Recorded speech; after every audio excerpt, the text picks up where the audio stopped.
Hey, it's Dr. Kate Walker, and I am here to show you how to get your policy and procedures manual in shape for the new year. Now, what you'll get today is more than just an understanding of why we need one or whatever, and maybe you'll get that. What I really want you to understand from today is this is different from your service agreement. This is different from a consent form. This is a multifaceted, multidimensional, magnificent document that is going to grow and change throughout the year. It's going to be something that you're going to give to new employees as quickly as possible. It's going to serve as a training. It's going to serve as an orientation. It's going to serve as a springboard to get your employees up to speed and in a mental health practice, HIPAA compliant, right? And a good policy and procedures manual is always going to include a progressive discipline plan or an explanation of a progressive discipline plan. So let's get to work.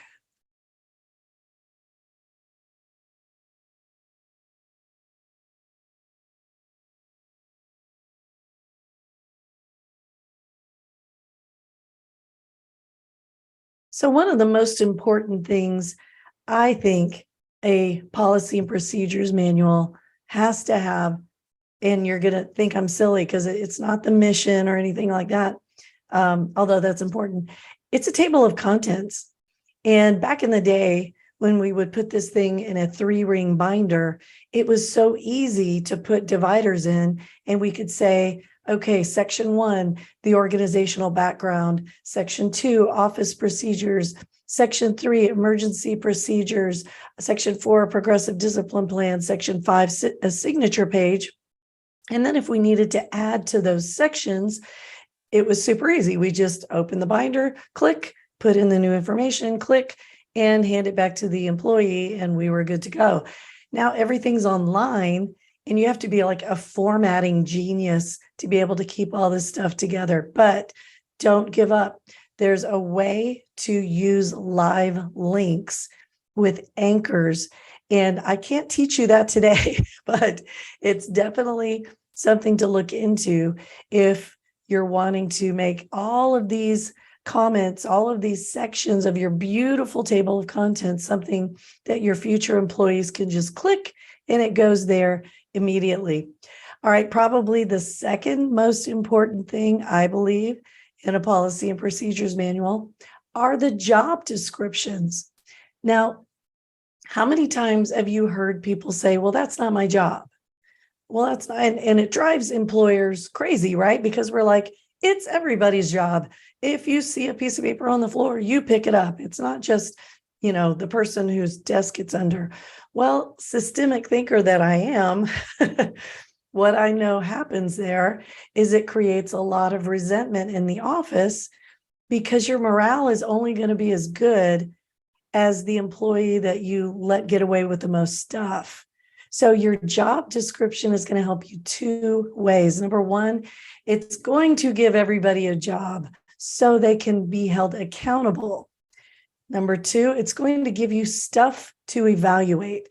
So in your job description, if you have, let's see, the clinical director job is to show up for work in the office 5 days a week, have an open door policy with employees, provide written evaluations once a quarter, provide clinical supervision to employees that they don't manage their paycheck. I don't know. I'm just making all this up, but you have this job description with specific, measurable, trackable behaviors.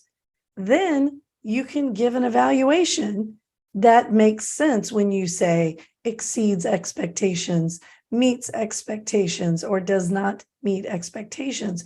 This is why when I do consultations and coaching, so many folks are pulling their hair out because they're afraid to evaluate their employee.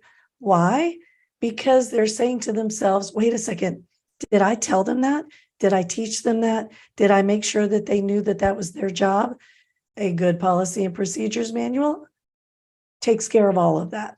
because you're putting down in writing what exactly the employee must do and what they'll be evaluated on later. So if they get pissed off at their evaluation, if they don't agree with the evaluation, now you two can sit down as co-collaborators and look at the job description, and they can help you understand what they feel the job description is. You're both looking at the same document now. It results in a great conversation or a progressive discipline plan moment, but we'll get to that in a second. But if you have no job description, you have nowhere to start. So if you're going through your head and you're like, I really need to get a policy and procedures manual going here, you could start with the table of contents. I'm going to include a downloadable one in the show notes and on the Facebook page and in the blog, so you can have that for yourself. And I know some of you have some fabulous policy and procedures manuals that I know you're sharing in Texas Counselors Creating Badass Businesses, and you're sharing in the Step It Up group. So that's wonderful, because we all need as much information as we possibly can. But if you're not going to start with that table of content, then sit down and spend some quality time with those job descriptions.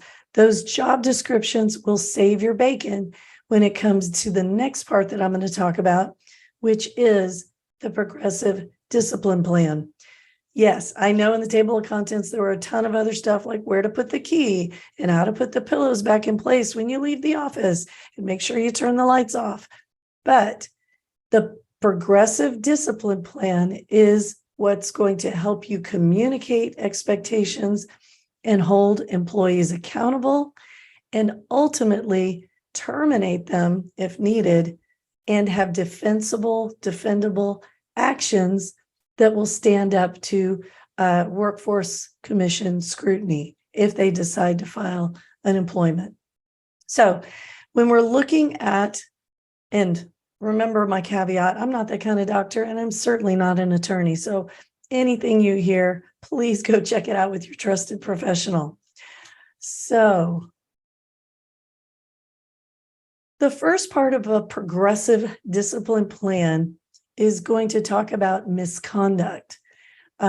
This is just what bad is. It's anything that if you don't do what I say, if you don't follow what's in this policy and procedures, right? If you have to define it, how are you going to measure it if you haven't defined it? Immediate disciplinary action. Well, that's that awesome moment when you say, you know what? No progressive plan for you. You're done. Hit the door, right? So there are conditions where you can terminate immediately. Now, that doesn't mean there won't be repercussions, but as I mentioned, when I do my coaching and consulting, don't let that just tie your hands like, oh, I better not fire them. They may get mad at me. They may file a workforce complaint or whatever. It's okay. If you see them doing something egregious and it's your business. I mean, I'll go buy you a coffee mug that says I'm the boss. You are in charge.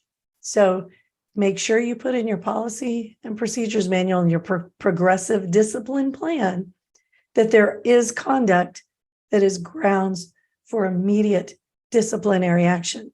Now, from there, everything sounds pretty familiar, right? You have verbal warnings, written warnings, and then, of course, you can have as many strikes as you like, and ultimately leading to, hey, it looks like this isn't the best place for you to work, and we're going to invite you to go seek employment elsewhere because you're no longer employed here. And then, of course, a signature page to put with the documentation. Now, I mentioned one other important thing when I introduced this. This is a great way to lay out orientation for keeping your employees HIPAA compliant. One of the number one ways mental health practices fall out of compliance is trying to get new employees onboarded. So if you have a policy and procedures manual, and it includes all employees must be trained annually and provide a certificate for their HIPAA training and their training on technology, et cetera, that is going to lay the groundwork for an extremely compliant office that you can be proud of. All right, that's how I'm going to end it today. I'm afraid my voice can't take much more. So my goal was to help you understand the difference between a policy and procedures and a consent form. My goal was also to help you understand what I believe are the most important parts. And let me just give you one word of encouragement as I'm signing off here. Don't get in your head about this, right? If you haven't taken it to the attorney yet, that doesn't mean you can't go ahead and start implementing it, right? Even if you just start with the job descriptions and the progressive discipline plan, which, by the way, you can Google and copy and paste. This is not proprietary, right? So start with something. Start with something so that you can have some confidence to evaluate your employees so that they're doing a good job. They know what the expectations are. You're keeping morale high because they know there is some accountability, and that's important too. All right, guys, have a great day. Stay badass. This is Dr. Kate Walker. Have a great week.